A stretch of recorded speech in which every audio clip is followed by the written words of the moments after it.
Hey, good morning, guys. Welcome back to the channel. We're back with the Midwest Express. Today, we're talking about what are some of the best customers to have. And I'm going to give you an example of 3 customers that I had this morning that pay well.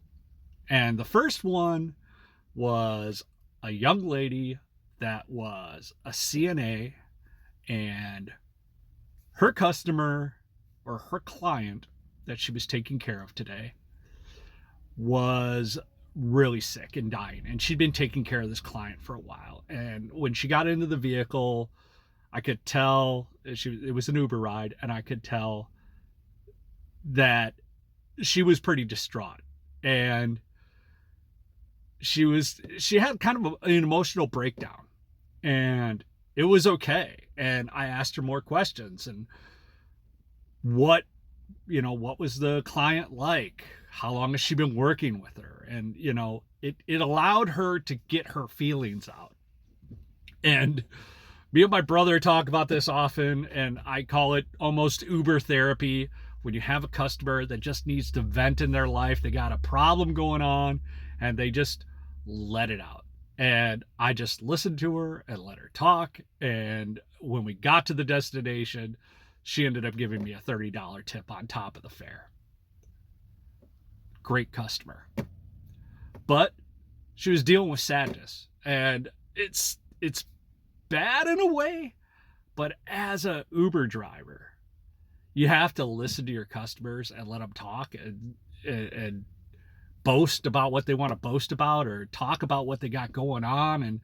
And usually those end up being the best tipping customers because they got a chance to get their feelings out. So customers that are sad, they pay well if you can tap into their emotions and what's going on with them, which is kind of what a therapist does. You go in, you pay money for a therapist to sit on the couch, and you talk about your own feelings. Same thing.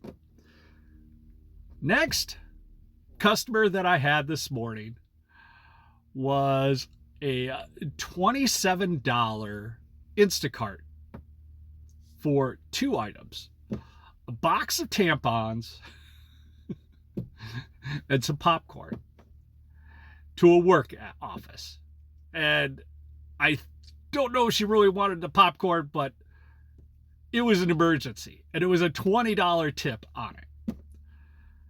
Often when I look through orders that I take for Instacart, for Ship Shopper, for, DoorDash, any of these shop and deliver orders that I take, I often look for products like that, feminine products, and also cold and flu medicine. Do I want to come in contact with people with cold and flu? No.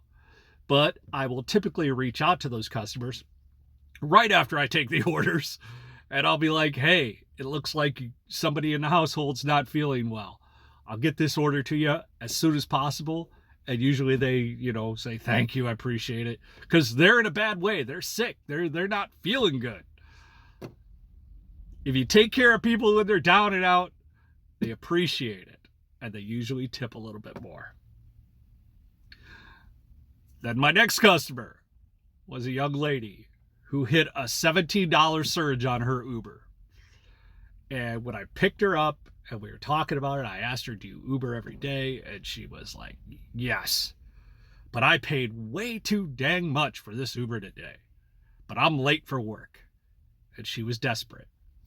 And my biggest fares have always been people that were caught in a hard spot, car broke down, need to get somewhere in a hurry. They don't care about the price, or their company will pay for it, or, people that are desperate.